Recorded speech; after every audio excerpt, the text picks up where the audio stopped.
Hi guys, Archie Luxury channel, and today I want to talk about wristwatch dreams.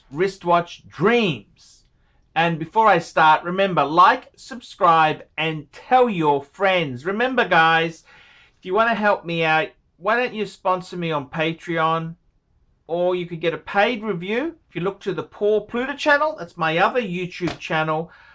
I do a lot of paid reviews because man cannot live on Google Ads alone. That is the reality. And I got to be honest with you guys. I would die if I had to live on Google Ads. So guys, why don't you think about just sponsoring me a little bit and see how, just help us out. Okay. I want to talk wristwatch dreams. What were your wristwatch dreams? And I remember the first wristwatch I really cultivated and wanted. Well, I remember going into Brisbane, the city, and the dealer who used to sell Rolex at the time was a dealer called Hardy Brothers. And I remember going in there and getting the small catalog.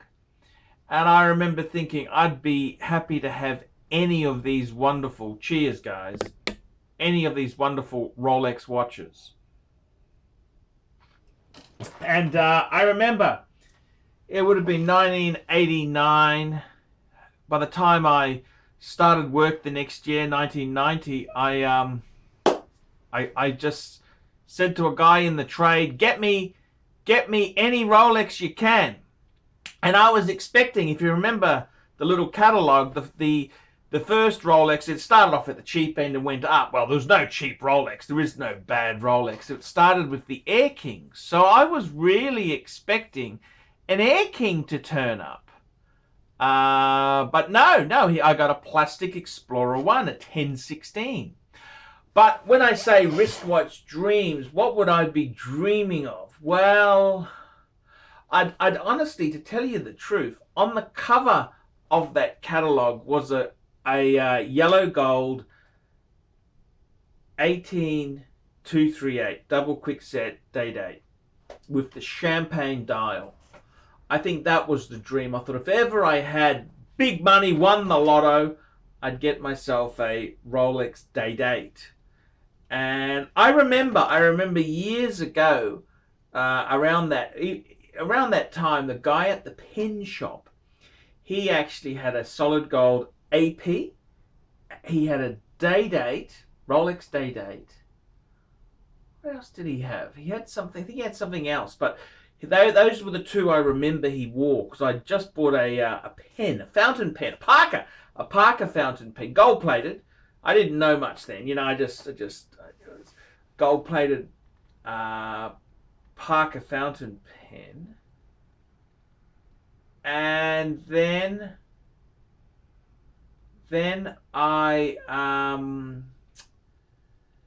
so I got the Rolex Explorer 1. Then many years later, I actually sold the Explorer 1 and I got myself an 18038, a blue dial 18038, and it wasn't quite perfect. It had a bracelet repair underneath, and in a matter of months I'd located an 18238 with a cream dial with diamonds. So I bought that and I very quickly sold the 18038.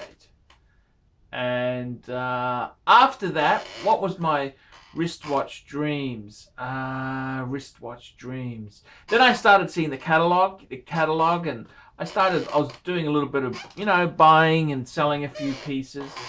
And I remember I really loved the Explorer 2, that was a really cool wristwatch, Explorer 2, with the white dial. I mean, the funny thing is, you go to the forums at the time. So I'd go to Time Zone and also Turfers, the Ultimate Rolex Forum. This was before Rolex Forum. And, the Explorer 2 was kind of, that was as good as a date sub. That's the kind of league it was in. Now it's gone soft and the GMTs have gone crazy, but back then it was a completely different kettle of fish. Then I started So this is late 90s we're talking. Then I had to sell them off, and it's just depressing. Then I remember in early 2000s, I remember thinking, you know what? What would I love to have if I could have any I remember 2001 actually, I saw my first Breguet Type 20. So that was a cool. It was an Ehrenvale, no date. I remember that, and it had a bracelet. I remember that. So that was kind of the that was that was the watch that got me really psyched on chronographs. But as far as Patek Philippe goes, I really I remember when the World Time came out in early 2001. I actually had a 3919, and then I got a catalog and stuff like that. Then and that was about the time, early 2000s was when the World Time came out, and I remember that was just pie in the sky stuff. If I had the money, what's your ultimate grail? And I thought, geez, a World Time would just be, that's just pie in the sky, absolute pie in the sky. So that was kind of, that was just, it's sort of the equivalent now of me thinking about wanting a 5396 or a 3940 perpetual calendar. So far removed, you know. And I remember at the time just thinking, geez, I'd do anything to have a World Time would be just so cool. It's such a cool wristwatch. It's World Time, international traveler, international, just the time of, just such a cool thing. What a piece of engineering. And it's kind of funny because now, you know, it's I remember when I got my Calatrava, which the 5107, I really thought, wow, I've got a watch that's very similar to the World Time, because it had the crown protectors, and I thought, wow, you know, the World Time would be the ultimate. And many years later, I ended up getting one indeed. It's amazing. It's amazing how these things can become a reality.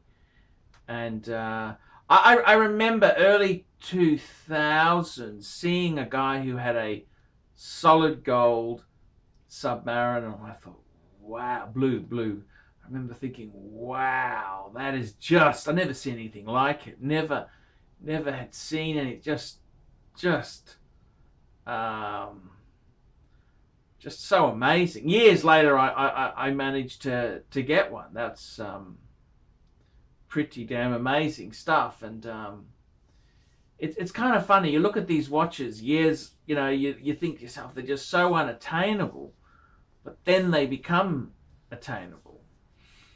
And I kind of, you know, I got to be honest there. I really, I've owned most of the things. Okay, I haven't owned them all together. I've had to sell one, buy the next. You know, I can't afford to just have a massive collection as such. But I've tested and tried quite a lot of wonderful watches, and that's pretty cool. That's very cool. Love the World Time. The World Time is just, it's a cool thing, very cool thing. So wristwatch dreams. What dreams of wristwatches do you have there? And it's kind of funny when you look back and think now, wow, the World Time, I thought it was just so unattainable, and I've got one. Kind of, yeah, it's just so amazing. It's amazing, and I love it. I love the World Time. I think that's a great watch. I do love that watch there. It's a great watch. So yeah, that's kind of the journey you go on with wristwatches, and very fascinating stuff. What did you really crave? I mean, I remember craving a Breguet. I thought, wow, that's so cool. And I mean, it's funny, now I got a World Time and a Breguet. I always did love the day date. I always did love a day date, and I owned a day date for. I've owned a couple of day dates, and that was kind of special. I really did love that. That was kind of a it was a great watch to have there. Looking back on that, that was years ago, you know, years ago, and it's funny. I sold it to a guy, and then he sold it back to me, and I sold it overseas. Then, you know, and it was a cool, very, very, very cool watch. It was very cool. It was an amazing watch. Amazing watch. I really loved that watch. I love that watch. I loved a lot of all of the watches I've had. I've loved. It's funny, you know, the 5107 when I sold that. Yeah, that I look back on that. I really, that was a beautiful Patek. I really did love that Patek. The annual calendar. That's another piece I really did love as well. Immensely love, and it's all cool. It's all cool. It's all cool. It's all cool. I've got some great pieces. I'm happy. Dream watches. What are your dream watches? And do you think you'd ever get them? I'm Archie Luxury. Tell me what you guys think of that.